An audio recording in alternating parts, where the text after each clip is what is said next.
ko wona kaari jibini kaari tan nde wonno ɓe wiima kaari jibini kaari ko hunde ronetede kono albarka kaari ko hunde nde gollanɗa hoore ma hay goto ronata albarka e aduna he so wona ko gollanɗa hoore ma so tawi awluɓe kucciɗema mbima albarka Daande Lenol ti min calminima Daande Lenol min juurimama ɗum ɗo fof noon ko an gollani hoorema Farba Kalidou mi acca e jungo ma no jokkira nde wonno sa haali tan gawla fo haali go ka gawlo mo ganduɗa so tawi a haali yimɓeɓe ne keɗo ka gawlo mo ganduɗa so tawi a haali yimɓeɓe ne belto kadi ka miñiraɗo moƴƴo mo ganduɗa wona haaside kala ko kalda ne weeli yimɓeɓe min gacce e konngol e maɗa continue affaire o min beltanimama seydi Diop bandiraɓe assalamu aleykum hoore ma jottagal ga caggal yettude Allah e julde Mouhammadou Rasulullahi sallllahu alayhi wa sallam eɗen jetta Allah nde wonno Allah ko kañum haani yettede eɗen ciftora hen bajjo Qouraysiyankoɓe o Mouhammad bin Abdallah nde wonno so tawi julɗo juumani walla o jarli mbaka kala komo golla o adi o yetta Allah o juule Mouhammadou Rasulullahi sallllahu alayhi wa sallam eɗen cafroro mo ordonnance mum kadi woni numéro 1 hono Seydi Cheikh Tidiane radiallahu taala an jettoɗe godani Allah noon jamma ɓuura jamma jasa jamma moni kala e jamma mum eɗen gonde gantu noon Daande nde ne sali kono noon so tawi wonde ko oɗo gorko gallunke rogore mum loowa hay so tawi mi ala uɗogal mi ɗuɓoytu nde wonno jettoɗe gonni Allah so tawi aɗa yiilo ɓamtuɓe wuro ngo walla so tawi aɗa yiilo yimɓe nawɓe inde wuro ngo go so tawi a fotte makko nanggu saabu mo jeeya e maɓɓe alhamdulillahi rabbil alamin Allah noon eɗen jetta sababuji ɗi foof nde wonno so tawi neɗɗo yettani sababu yettata Allah ɗum ɗo foof sababu mum noon ko gorko toroɗo kaalowo gonga o ɓaydi Samba Malal Baydi Goylo Samba Aissata Munel Assa Saydou Ramata Dawa Jinde Kudeji Ali Modi Malik Ba jettoɗe godani Allah yimɓe ne jetta oɗon sababu saabu ko kanko wonno sababu ha ɗum heeɓi to keɓiɗen ɗo ha Daande Leñol jettoɗe godani Allah wawi ɓulnade haqqille mum wadde créé ko way hono ni yimɓeɓe ndenda ɗo jamanu o foof renda ɗo goto hen kala yiyo hoore mum kanko noon omo jeeya e ɓamtuɓe wuro ngo caggal nde yimɓe jetti sababu mi wima joni so tawi aɗa yiilo neɗɗo ɓamtuɗo wuro ngo walla neɗɗo nawɗo inde wuro ngo ha yetti manan didanno e noppi yimɓe ɓi sa hawre makko nanggu saabu koye mabɓe o jeeya ko ɓamtuɗo wuro ngo ko dokkuɗo wuro ngo gueɗal kala no neɗɗo fotiri e wuuro he omo yiya ɗum nde wonno omo miiji so tawi jettoɗe godini Allah yimɓe jiima tan e yiyaɓe sa yiyaniɓe so ɓooyi ɓe jiiya koye mabɓe furankoɓe noon ne jogui konguɗi ɗi kodi gonga ɓe mbi joom duuɓi nogas mo dogɗi fo daɗa capantati hiɗande so tawi won jooɗodima woni wiya funti ɗum saabu tawan haqqille mum ardi joom duuɓi capanɗe nayyi so tawi aɗa wasiyo ɗum wiɗum yo himmir manggu naati capanɗe joyyi hiɗande so tawi wonde manan didanno yimɓe fof muyi so haɓama e nokku mum ko kañum tooñi joom duuɓi capanɗe jeegom so tawi waɗani galle wonta wat galle capanɗe jeeɗiɗi hiɗande so tawi mbuɗu milidima hakkude mon ɗaldu ɗum saabu tawan kañum ɓuurma yiɗde kalis furankoɓe noon mbi joom duuɓi capanɗe jeetati so fewjinima jab kono so tawi a ruttima e bande en namdete ɗumen saabu tawan hoore mum heeli furankoɓe mbi joom duuɓi capanɗe jeenayyi so tawi maayi softade yimɓe arɓe janesi mum furankoɓe mbi joom duuɓi temedere so tawi yiyama wiye kaarne juuɗe gurdam so tawi neɗɗo wuuri duuɓi temedere so ala ko golli so maayi kañum e yanade mum ɗiɗi o gorko gallungue noon jettoɗe godni Allah ko joom saaha ko joom gueɗal e wuuro he ama wawno nodduɗo ɗe jettoɗe godni Allah ɓiɓɓe Fuutankoɓe fof ndenda ɗo taw ko kutaɗo e wuuro he Allah haaɗi ɗum ama wawno noddude Ndendory naaɓe tan wona ɗo no fotiri ni e ɓingu moƴƴagu makko ngu e fayida makko o fof no fotiri ni taw koye wuuro he tan haaɗi caggal wuuro ngo anda kono noon alhamdulillahi rabbil alamin Allah inde makko haɗani e damar galle ba makko so tawi wiyama Daande Leñol alhamdulillahi rabbil alamin Allah yimɓe fof ne gandi Harouna Sy o noon ko carte d'identité tan kono so tawi wiyama Daande Leñol Fouta fof ne andi min jetta Allah e nelaɗo mum noon min jettamo so tawi hoɗɗaɗo wi nooro ñawi guite ko gonga sabu tawan kamɓe gonɗe e wero minen noon awluɓe min gattata neɗɗo min kalata koko woni mun min gona tubakoɓene kadi min paɗata neɗɗo ha maayo min ɓinde carriére mun caggal mun ala ko golli koko ɗum tan woni komin kalanta ɗum si sabade Coumba aduna ko gorle jontaɗo kala aynoye hande ko ñalawma makko an yonta min ngala noon ko ɓuuri ɗum somin joguino min gaddande wonnoɗe jarani min wona minen potinu noon ala ko an fotini noon saabu tine kam tinte kam so tawi en kawri dokke kam julɗiɗe koyngal wonata ma nan diɗanno koye neɗɗo mo pagguiɗa o kono wona gawlo nde wonno gawlo ko kuuɗi jamma a yaɓat so yi a yaɓɓi ɗum ha ɓooyi mbahlita faɗo ngo junggo ma mema so ɓooyi ɗum ma nan diɗanno ronka labdema mbaɗa e hinere ma wona koyngal moddi junggo moddi hinere moddi si sawade Coumba jettoɗe godani Allah noon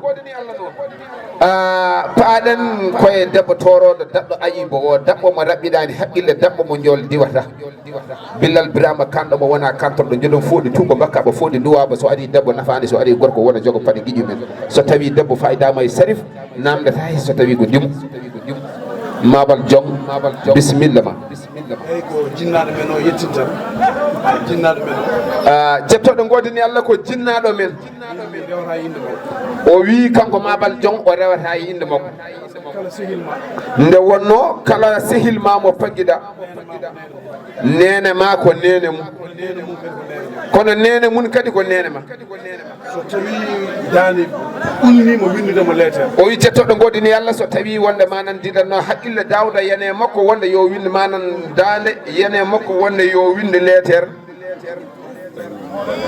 ko gotum o wi jettoɗo godini Allah so tawi haqqille makko ɓulnima wonde yo winde ngaari makko ndi lettere taw noon ko kanko waɗi ɗo présenté alhamdulillah rabbil alamin Allah ko ɗum welamo no fewi nde wonno ko kanko woni sababu kanko woni gabbi galle ndi min mbiyata ɗahiru o wi jettoɗo godini Allah kamɓe ɓe mbiyata ɗaki o wi ɓe mbiyata ko kanko nene men Aissata Daouda kanko resi ɗahiru o wi jettoɗo godini Allah ko kanko resi ɗahiru kanko woni joom galle o wi kadi ko kanko woni joom galle min mbiya ko nen ɗahiru o wi kamɓe ɓe mbiyata ko nen ɗahiru mbiyamo baba kanko ɓe mbiyamo baba Aissata Daouda nde Daande addiɗo radio ngo o wi nde Daande addi ɗo radio ngo sababu ko ɓeydi sammala o wi jettoɗo godini Allah woni sababu o ko cewɗo mo heege cewnani gorko toroɗo kaalowo gongo o Baydi Samba Malal Baydi Goylo min capantati e ɗiɗo o wi koɓe capantati e ɗiɗo madani Samba Diop o wi madani Samba Diop min capantati e tato wattiɓe capantati e tato somin pini o wi so tawi ɓe pini hay goto hassata ko galle munen hay goto hen mabɓe hasitta ko galle mumen goto wottata ko galle munen hay goto wottata ko galle mumen goto wottata ko galle munen hay hen goto kadi hirtata ko galle mumen o jinnaɗo debbo dariɗo oɗo jinnaɗo debbo dariɗo ɗo ani waylude yesso o wi o meeɗa waylude yeeso o wi faati ko ɓiɗɗo debbo o wi faati manan ko ɓiɗɗo debbo waynaɓe ɗo e galle hol koyɗe mabɓe ɗo e galle he bammo ko jaɓi ɗum o wi jettoɗo godni Allah ko bammo ko jaɓi ɗum ɗahiru ko moƴƴo o wi ɗahiru noon ko moƴƴo ko bandigal jiiɗi haalde kadi ko bandumen gadi haalde dokkal makko bonnani jawdi mo o wi ene miiji dokkal bonnata jawdi nde wonno so yonti bonde ma bonta hay hunde rawani hen ko dañemo renda o wi kala ko ɗahiru dañene renda o neli jeewo makko o wi jettoɗo godni Allah o neli jeewo makko nawliraɗo daari nawlu o wi so tawi nawliraɗo daari nawlu wi tawi ko Allah ka jot wi so tawi ko Allah aɗa yooɗi gonga ɓurani ɗum o wi gonga ɓurani ɗum wontan ɗahiru neldemo wonko addani ɗahiru lomtindemo ɗo neɗɗo ne wawi wonde jeewo neɗɗo ne wawi wonde jeewo haalantake so tawi manan didanno hono ɗum ɗo yonti taw sirlodirta taw fewjittake taw wona kadi pewjidini fof ko kanko salmini bandiraɓe jettoɗo godani Allah o wi omo salmina bandiraɓe ɓe no fewi dendagal kadi wonɓe ɗo e diŋaral ɓe eɓe ngala ɗo ɓe foof o wi o weltima no fewi o jettoɗe godani Allah saabu yiiɗomo manan didanno oɗo debbo dimu mbiɗo wawi wiide teskima gandu on o wi jettoɗe godani Allah omo wawi wiide ko teskimo tuggi ko andimo ko min jabbude tiilagal o wi Allah waɗi ɓe jotodiri ɓe nangodiri cehilagal gila ko suka on saato omo yeeya mburu o wi ko on saaha koye 82 wonno o wi huɓere mabɓe olde wonde ɗon nde e on saatu ɗahiru ene arti ene mahane o wi tuggi nden fay ñalawma hande mo jareten no o wi Allah ne waɗi ɓe nangodiri o wi kadi alhamdulillah rabbil alamin Allah ha faade ɗahiru jibina e ɗum nangi kadi ha tiiɗi o wi hande ɓuuri wonde sehil makko ko faade ɗahiru o jettoɗo goɗni Allah nde wonno cihilagal ko ma rontine ko moƴƴo o wi faati won ko jaɓata won kadi ko saloto o wi nde wonno neɗɗo ko jikku moƴƴo tan suɓete e muɗum o wi ɗum woni sababu ko jimmi ɗo ko o wi yiidemo ɗo nde wonanimo belammo no fewi o wi kadi mo yetta Allah e nelaɗo mum hamo yetta manan didanno Dahiru Sall o wi wimo galle ko Allah galle Allah e nelaɗo mum ko galle ma o wi a ala ɗo paddal kala belɗo galle ko galle ma o wi hakkude ma e faati ala audience woto wayno o wi hakkude ma e Aissata Dawda kadi woto wayno o wi bisimilla ma galle o ala hen paddal kala ko jiɗɗa e galle he bisimilla ma o wi e yidde tentinde sababu hakkude makko manan didanno e galle o wi programme o ko le 13 nangano o wi on saatu Dahiru ne foti ummade Cameroun ara o wi faati kañum fonno wonde yummun programme o wi kadi ko fonno gollede hen fof caggal Allah nelaɗo mum koye junggo makko waɗano o wi nde faati haalnimo o wi o dirtini une semaine o wi biye makko ha faati wawa arde hawra e le 13 so tawi o hooti Dakar nden o wawa Dahiru wawa immade Cameroun ara ɓe mbawa ardude o wi andi noon o holliri amo horsini faati amo yiɗi kadi faade hawre programme o wi hawre jettoɗo gonni Allah gantu bannoɗo o waɗi o wi fonno wonde ko le 20 o wi caggal nde o yewtide faati o wi faati o arata ko le 18 o wi ɗum waɗi waɗa le 27 beela kanko faati omo wawa arde programme o hawre hen o wi noon Allah jarama on jarama o weltima no fewi o wi jettoɗo gonni Allah mo jogui sawdu haala ka o foti haalde kono noon programme ko hen wona yimɓe ballodira e ɗum o wi ko debbo mo raɓɓiɗani Daande o wi amo heewi wiidemo laana mawko ɓuuri e ñande lummongal o wi kadi ko ɗum woni ko woni e makko won ko jaɓata woni kadi ko jaɓata Allah jarama Ndiaye o wi Allah jarama on jarama bandiraɓe